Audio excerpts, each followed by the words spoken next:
manner. I would like to remind you all that the President's orders have remained just the same.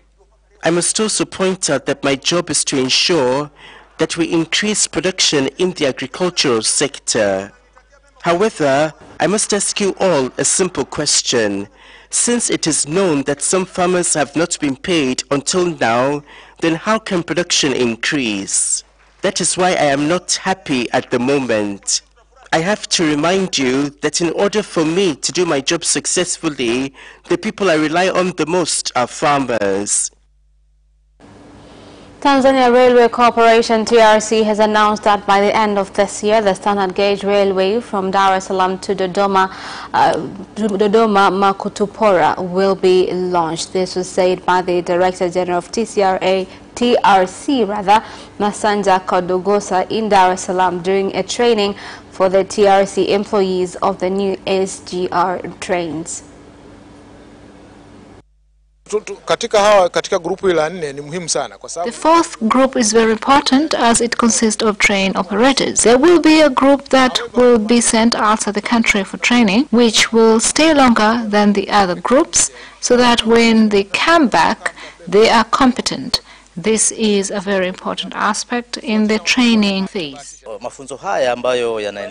The train going on is very important because the new system has some additional features. For example, this is a very high-speed train at approximately 160 kilometers per hour, while the old trains traveled at 30 to 40 kilometers per hour.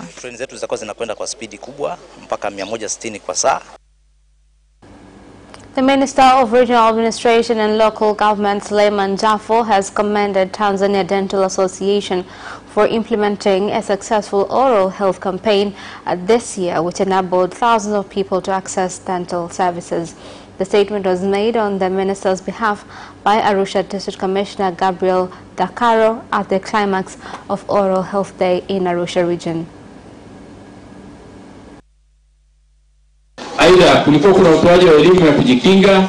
There was training on dental health as well as tasting and treatment free of charge for children on special needs. At least 45 people have benefited from this exercise. In Arusha, I've been informed that more than 683 people have received treatment free of charge too.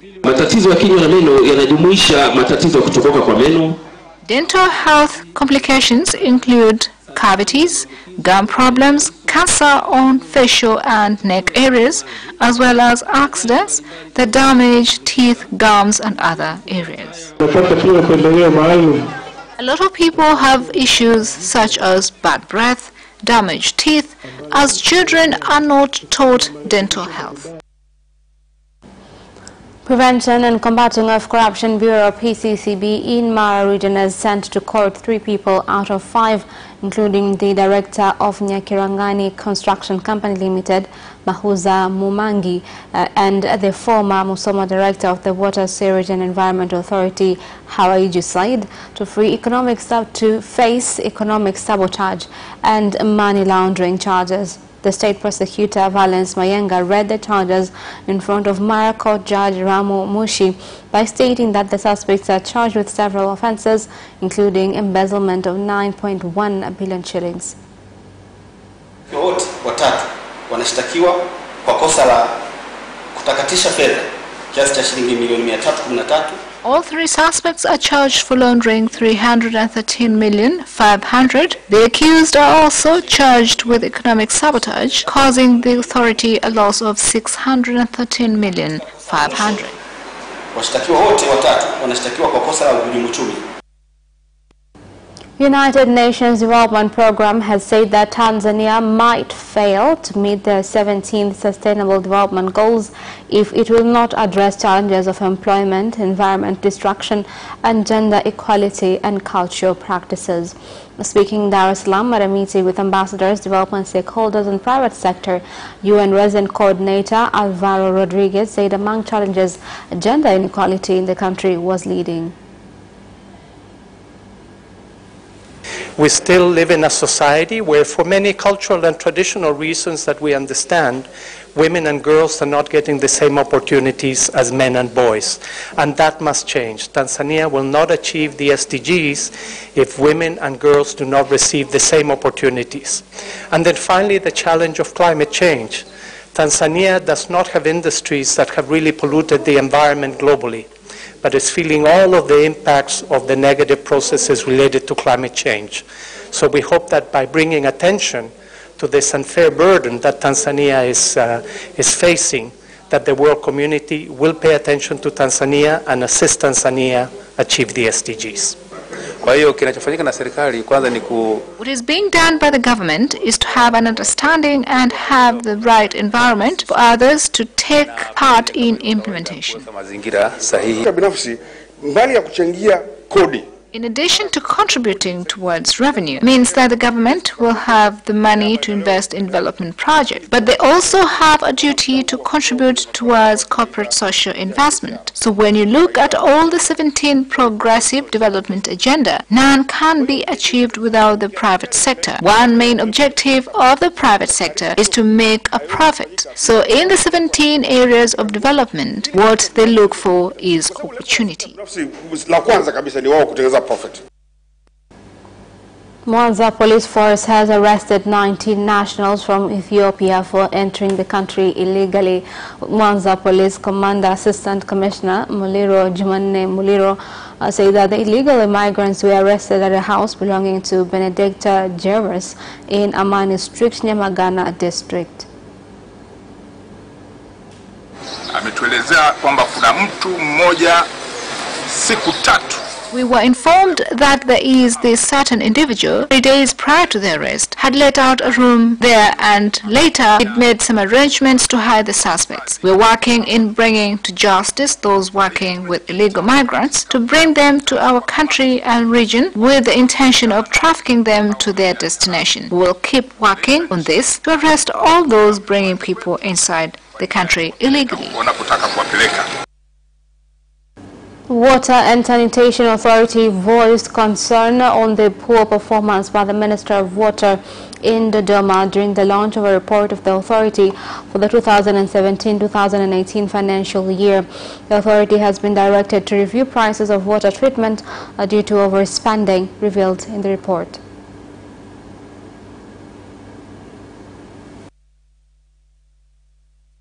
Unaproduce maji, unajiuliza kila lita moja ya maji. When you produce water, you must ask yourself how much chemicals you use per liter and how much electricity is used per 1 liter of water. The authorities from whom you purchase the chemicals, are they procuring at an affordable cost? You must carry out an analysis on why we are still using the old system. Why can't we go to MSD? Can't we get it cheaper there? When you go to Bunyokwa and other places and tell them how well you are performing, they will simply laugh at you. I'm not happy with this. I don't like the way you do performance reviews. Aidha, mtandao wa usambazaji maji safi, Safe water supply system only meets 74% of the demand in major cities and 54% in national projects. This shows a lot of areas supposed to have safe water systems are not receiving this service, which could increase our customer base. idadi ya maunganisho ya wateja. Former President of the Third Phase Government, Benjamin William Mkapa, has handed over a certificate to a special body tasked with supervision of livestock ranchers and wildlife at Isiralei and Oltukai village in Monduli district. During the occasion, President Mkapa called on residents in the villages not to allow politicians to interfere in the body's responsibilities. I ask you, the leaders, to start a culture of working together and be one so that this project becomes an example in other areas inside and outside the country. There is a ranch that is twice the size of this one, but they are doing a great job in bringing back $2 million worth of revenue back to the government per year. The land is not even as fertile as the one you have. Lakini wanafanya kazi vizuri ya kutosha. Mheshimiwa mgeni rasmi, We'll look after the resources handed over to us well so that they remain safe, as you will see them listed in the report. Manyara Ranch Constitution is in existence, and Manyara Ranch Management Trust has also been formed according to the needs of villagers. And 100 girls from poor families who performed well in their National Form 4 examinations last year will be given scholarships by the Dar es Salaam Region Office in efforts aimed at increasing the number of girls' enrollment in science studies. This was said in Dar es Salaam by the Regional Commissioner of Dar es Salaam, Paul Makonda. Students that will receive support are those from low-income families, meaning for students who have done well in Form 4 exams from households where the main breadwinner is either a street food vendor, a town bus conductor, or a fisherman. These are very important people to me, as they've managed to pass exams under very difficult conditions. Someone like that getting first or second division must be supported. End of national news. International news follows shortly.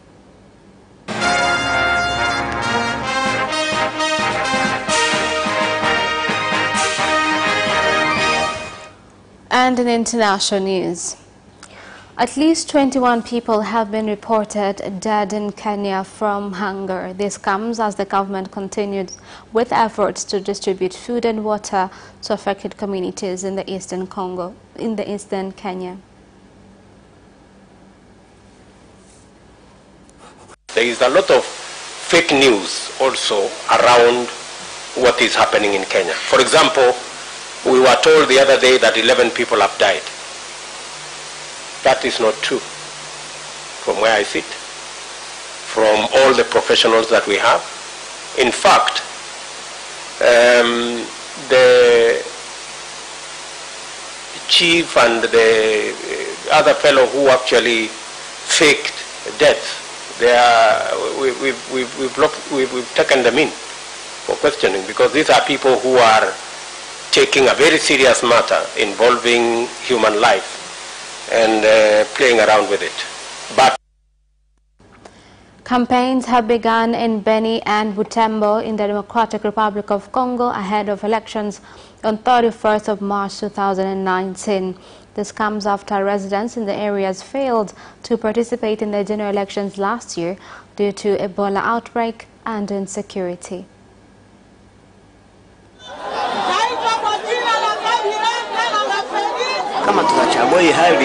I don't know if we'll ever get to a day when we're safe, a day when we will not die. This illness has caused us so much suffering, leaving us poor. We had an election. It is a hope that we will win this battle. And political analysts in Uganda have projected possibilities of President Yoweri Museveni winning the coming general elections in 2021. Candidate to lead and take Uganda forward is Norbert Mao.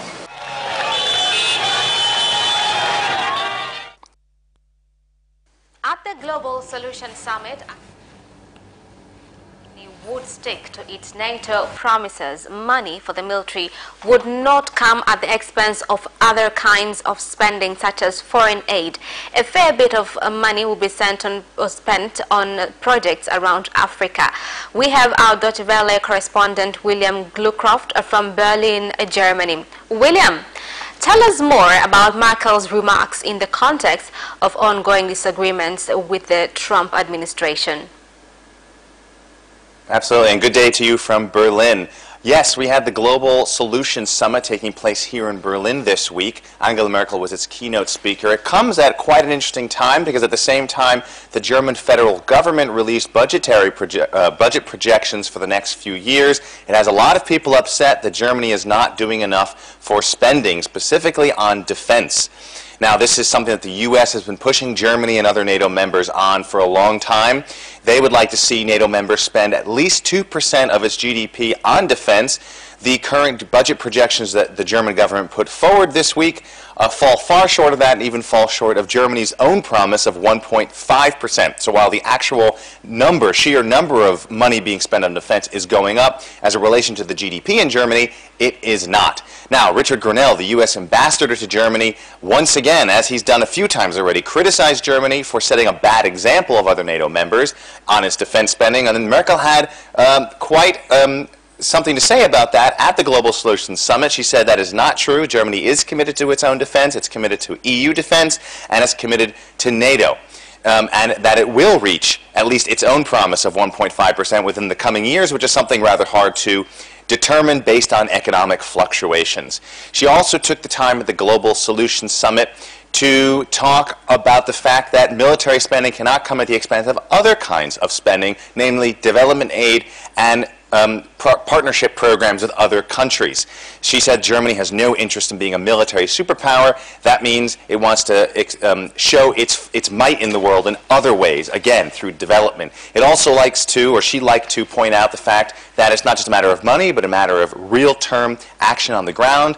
German officials, such as Merkel at the summit yesterday, likes to talk about Afghan troop commitments, which the U.S. wants to withdraw from, as well as troop commitments in Mali, where a UN peacekeeping mission is ongoing.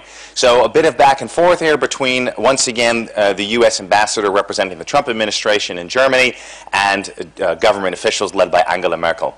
Now, what is the Global Solutions Summit all about?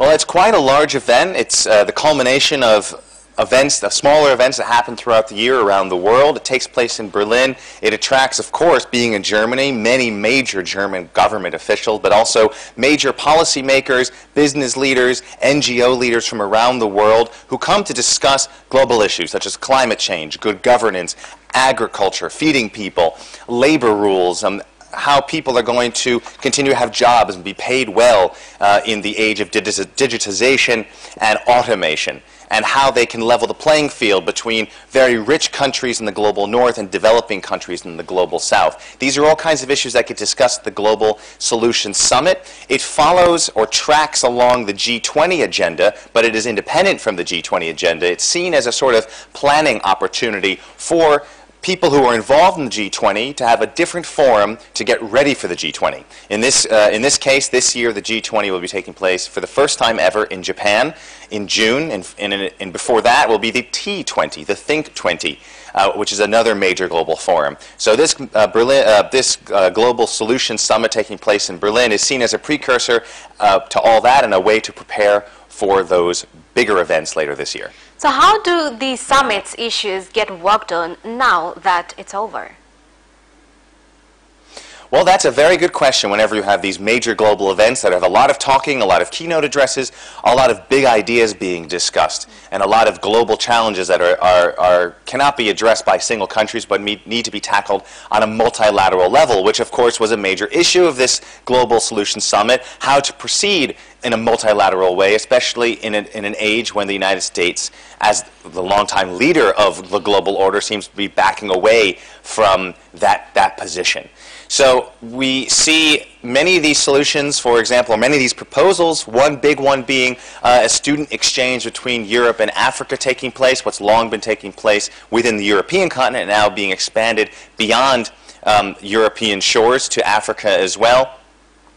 Taking place, and the question is, how will this happen when countries like Germany are cutting its spending, not only on defense, but on foreign aid as well? The UN would like to see developed countries spending up to more than 0.7% of its GDP on foreign aid, and by the German government's own estimates, its development aid is actually not going to reach anywhere near that, anywhere near its own promises.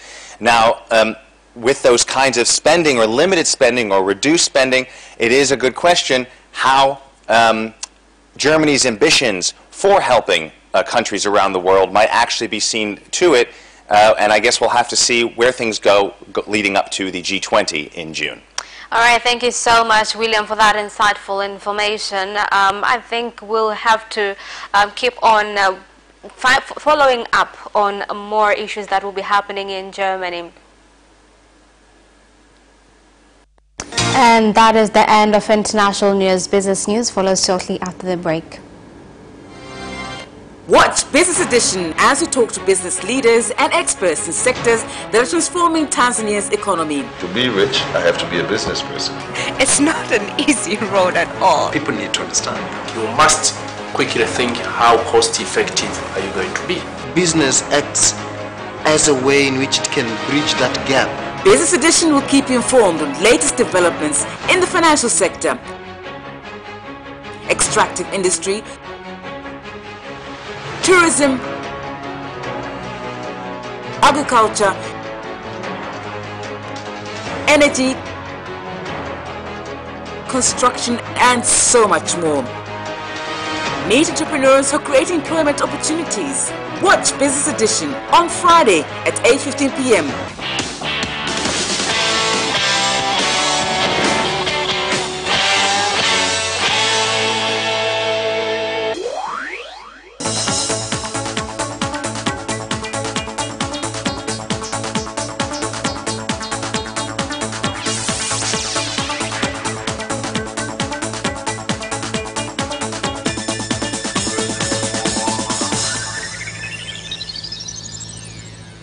Welcome back, and in business news tonight.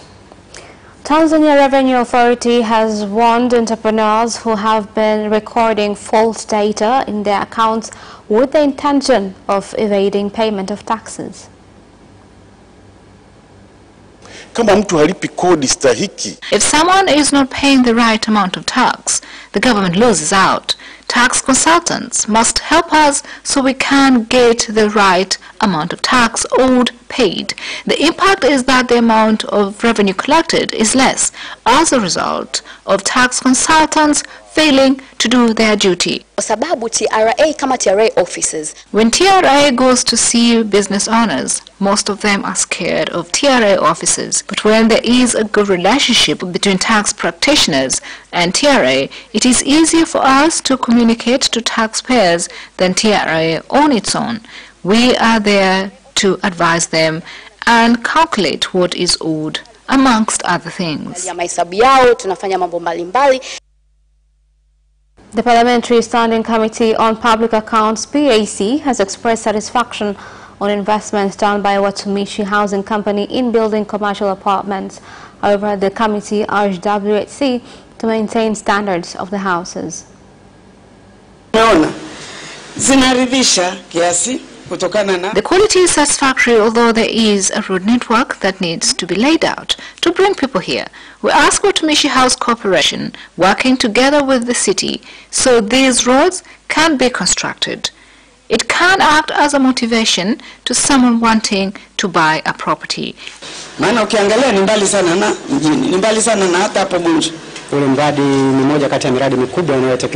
This is one of the big projects carried out by Watumishi House. One is completed. There will be 795 houses. What is going on site is the first phase with 329 houses, out of which 268 houses are flats and 61 are detached.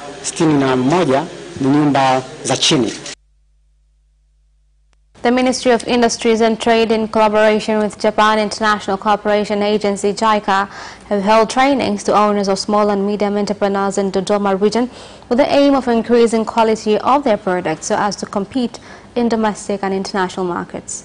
This has reduced the cost. Production costs have gone down.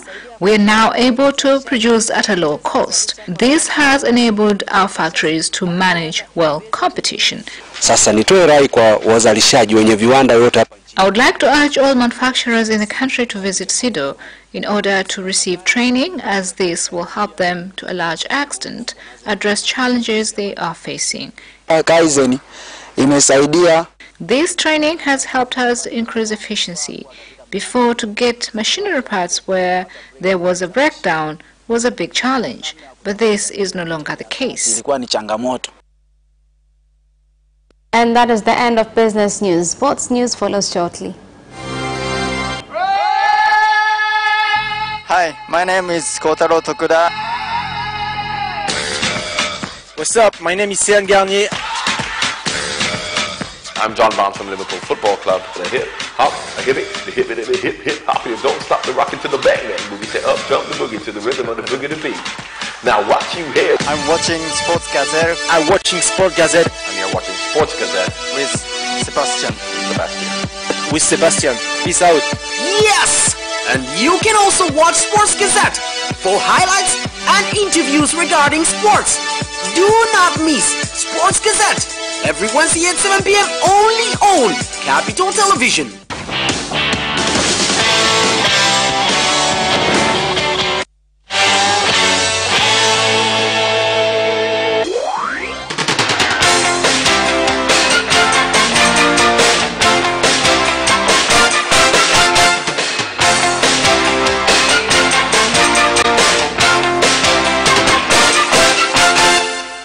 And in sports news, Tanzania will host this year's East Africa Traditional Festival, scheduled to take place from September 21st to 28th, involving 6 countries and aimed at preserving inheritance and traditions. This is big, and that's why we will request for sponsorship. If you sponsor this time around, you have put your institution or business at a good place. Some people will make t-shirts and other things, but through the committee, we won't allow everyone to do it by themselves, because there are logos and other statements to be put, such as Jama Fest, Freedom First. The Simba Sports Club main sponsors, Sport Pesa, has awarded 50 million shillings to the club for reaching the CAF Club Championships quarterfinals as per the contract between the betting company and the Msimbazi club. Now if you check the Confederation of African Cup competition, there is the first prize for a team who sponsor when they reach the quarterfinals. Now Simba have reached the quarterfinals, and so Sport Pesa will provide them with a prize of 50 million shillings for just reaching the quarterfinals. Itatoa zawadi ya shilingi milioni 50 kwa kitendo hicho tu cha kuweza kuingia quarterfinals. Houston Rockets guard James Harden has become the first player in NBA history to score at least 30 points against all 29 opponents in a single season. Here's more on the story. 31 points in 121-105 win over the Atlanta Hawks, the 48th time in 67 games this season that he has managed at least 30 points. 29-year-old Harden also finished with 10 assists and 8 rebounds. Earlier this season, Harden scored 30 or more points in 32 straight games, a run ended by the Hawks in December. That run left him second on the all-time list, albeit some way short of the record of 65 consecutive games set by Wilt Chamberlain in the 1960s. Ex-Manchester United defender Patrice Evra said, "I love everybody," after Paris Saint-Germain accused him of making homophobic insults against them. Here's more on the story. Evra used a French word that is derogatory to homosexuals in a video on social media in which he taunted PSG over their Champions League defeat by his former club. "I'm not homophobic," said Evra, who is 37 years old. "If I offend someone or I hurt someone, I really apologize, but you know it's not my intention." In his social media post on Tuesday, the former France left-back says he made the video as a joke, adding the French media had taken his use of the derogatory term to mean he's against gay people. And that's Sports Atom ends our news bulletin for tonight. My name is Khadija Zimbwe. Thank you for watching and good night.